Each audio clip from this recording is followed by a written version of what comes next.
Hello there and welcome to Fairyland Cottage. Thanks very much for joining me here today. I'm going to share with you a granola recipe. This is the granola recipe that I use all the time. It's basic oats, nuts and seeds, and I'm able to buy most of these ingredients in bulk, and you can mix and match whichever nuts you like and whichever seeds you like. Let's get right into the recipe. To start with, you will need a food processor for this, and I use 3 cups of nuts, whichever nuts that you like.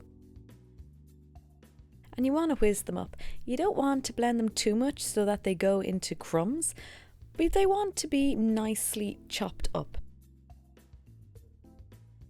Next, get a bowl, pop all the nuts into it. So that's 3 cups of nuts you've got. Into that, add 4 cups of oats. I like to make this granola in a large quantity. And next is 2 cups of seeds. I had pumpkin and sunflower, so that's what I used. I love cinnamon. I think it's great in granola. It's lovely and warming in this autumn weather. I add a tablespoon, but less if you prefer and more if you super like cinnamon. Mix it all together. You can add a pinch of salt if you like, that's totally optional. And next, melt some coconut oil in the oven. Now, preheat your oven.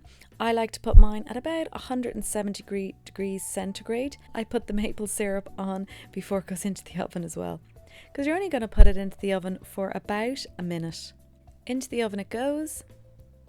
A minute later, take it out and you'll see it's really piping hot and the coconut oil is starting to melt, and just give it a little mix. This is quite a deep casserole tin, and it's really handy to make large quantities of granola in because you can mix it all about.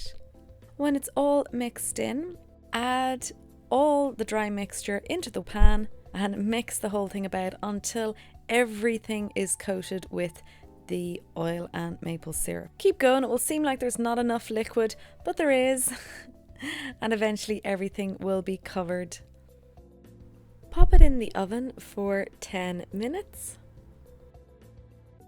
Then take it out of the oven and give it a mix about. The thing with granola is it can burn very easily, so I do recommend that you keep an eye on it. In it goes again for another 10 minutes, and then you can repeat this process another time. So when it's done for about 30 minutes, sprinkle on some fruit. I love dried cranberry, really high in vitamin C, great at this time of year, and it gives a lovely chewiness to the granola. And mix it all about, and all that's left to do is just let it cool and pop it into an airtight container, and depending on the size of your family, it will either last for a couple of days or a couple of weeks. I have granola in the morning, any time of the day actually, but in the morning time with some almond milk. I absolutely love it. And it's a really nutritious breakfast. It's packed full of protein, fibre, all these great things to start the day off. So that's a very simple granola recipe that I really hope will serve you well throughout these autumn months. And if you enjoyed it, please give it a thumbs up and share with anyone you know. And chat over on Instagram as always. And I will see you next week. Thanks a mil for watching. Have a wonderful week and I'll see you then. Cheerio.